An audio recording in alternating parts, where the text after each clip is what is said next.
ನಾವು ಇಂದು 76ನೇ ಗಣರಾಜ್ಯೋತ್ಸವವನ್ನು ಆಚರಿಸುತ್ತಿದ್ದೇವೆ. ಪ್ರಥಮವಾಗಿ ಎಲ್ಲರಿಗೂ ಗಣರಾಜ್ಯೋತ್ಸವದ ಶುಭಾಶಯಗಳು. ನಾವು ಪ್ರತಿ ವರ್ಷ ಜನವರಿ 26ರಂದು ಗಣರಾಜ್ಯೋತ್ಸವವನ್ನು ಆಚರಿಸುತ್ತೇವೆ.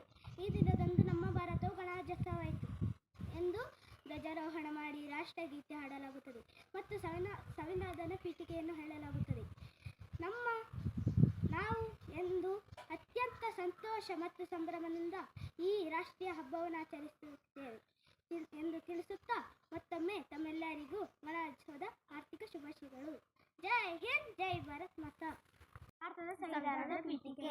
ಭಾರತದ ಪ್ರಜೆಗಳಾದ ನಾವು ಭಾರತವನ್ನು ಸಾರ್ವಭೌಮ ಸಮಾಜವಾದಿ ಜಾತ್ಯತೀತ ಪ್ರಜಾಸತ್ತಾತ್ಮಕ ಗಣರಾಜ್ಯವನ್ನಾಗಿ ರೂಪಿಸುವುದಕ್ಕಾಗಿ ಭಾರತದ ಎಲ್ಲಾ ಪ್ರಜೆಗಳಿಗೆ ಸಾಮಾಜಿಕ, ಆರ್ಥಿಕ ಮತ್ತು ರಾಜಕೀಯ ನ್ಯಾಯ, ವಿಚಾರ, ಅಭಿವ್ಯಕ್ತಿ, ನಂಬಿಕೆ, ಧರ್ಮ ಮತ್ತು ಉಪಾಸನೆ ಸ್ವಾತಂತ್ರ್ಯವನ್ನು ಸ್ಥಾನಮಾನ ಮತ್ತು ಅವಕಾಶಗಳ ದೊರೆಯುವಂತೆ ಮಾಡುವುದಕ್ಕಾಗಿ ವ್ಯಕ್ತಿಗಳ ದೇಶದ ಮತ್ತು ಸಮಗ್ರತೆಗಾಗಿ ಎಲ್ಲರಲ್ಲಿ ಭ್ರಾತೃತ್ವವನ್ನು ಮೂಡಿಸುವುದಕ್ಕಾಗಿ ದೃಢ ಸಂಕಲ್ಪ ಮಾಡಿ ಈ ಸಂವಿಧಾನ ಸಭೆಯಲ್ಲಿ 1949 ಇಸವಿಯ ನವೆಂಬರ್ ತಿಂಗಳ 26 ದಿನದಂದು ನಾವೆಲ್ಲರೂ ಅರ್ಪಿಸಿಕೊಂಡು ಅಂಗೀಕಾರ ಶಾಸನವಾಗಿರಿಸಿಕೊಂಡಿದ್ದೇವೆ.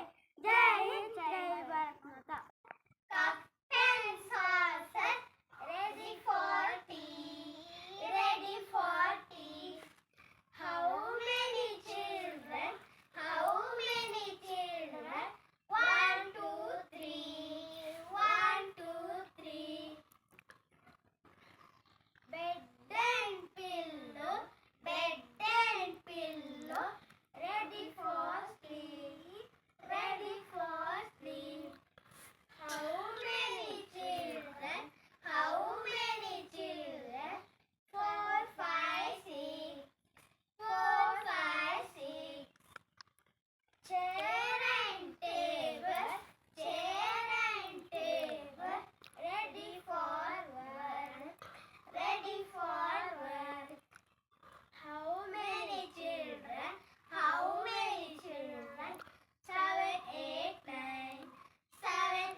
ಶುಭೋದಯ.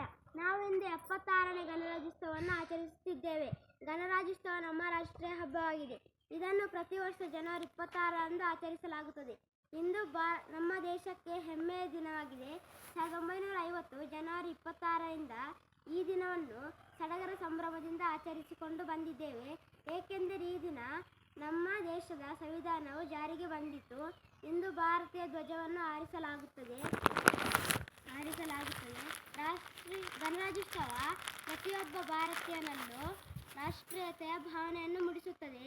ಈ ಸಂವಿಧಾನವನ್ನು ಡಾಕ್ಟರ್ B.R. ಅಂಬೇಡ್ಕರ್ ಅವರು ರಚಿಸಿದ್ದು.